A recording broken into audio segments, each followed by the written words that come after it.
Alexandre Delval, géopolitologue, bonjour. Bonjour. Merci d'être en direct avec nous dans Europe Midi. Je voulais vous avoir parce que vous êtes un géopolitologue et un spécialiste de ces questions. La France a été frappée de façon massive en 2015.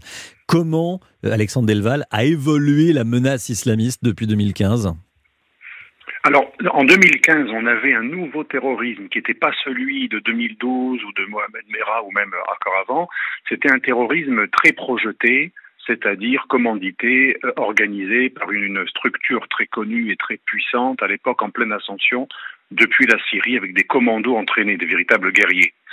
2016-2017, c'est la descente de Daesh, on évolue vers un terrorisme téléguidé, c'est-à-dire c'est plus des commandos qui viennent de Syrie, ils sont conseillés, disons, de l'extérieur.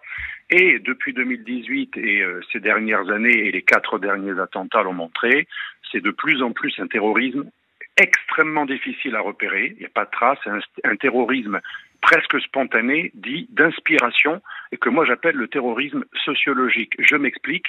C'est extrêmement grave et c'est très difficile à repérer parce que de nombreux terroristes n'agissent plus pour venger des gens tués par les bombes occidentales en Irak ou en Syrie ou en Libye ou au Sahel ou en Afghanistan.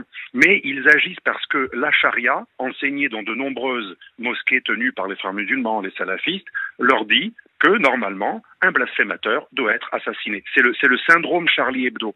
Et ça, les 4 derniers attentats terroristes ont été commis et c'est pour ça que c'est à la fois endogène et exogène, par des gens qui étaient fanatisés en France par les réseaux sociaux, les mosquées, les frères musulmans, qui leur ont appris que c'est normal de punir un blasphémateur et que c'est pas uniquement les terroristes qui le disent, puisque c'est la doctrine de la charia enseignée dans de nombreuses mosquées.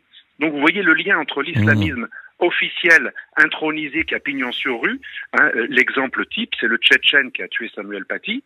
Il a suivi une campagne qui l'a précédé, initié par les frères musulmans, des associations islamiques légales, loi 1901, ou même la mosquée de Pantin, on connaît toute l'histoire, ou le conseil des imams d'un islamiste marocain extrêmement radical, qui ont créé un climat d'ambiance, un climat de parano, de chasse à l'islamophobe. Et ce terrorisme-là, il est en pleine ascension puisqu'il est lié à une vague de fond de l'islamisation mondiale.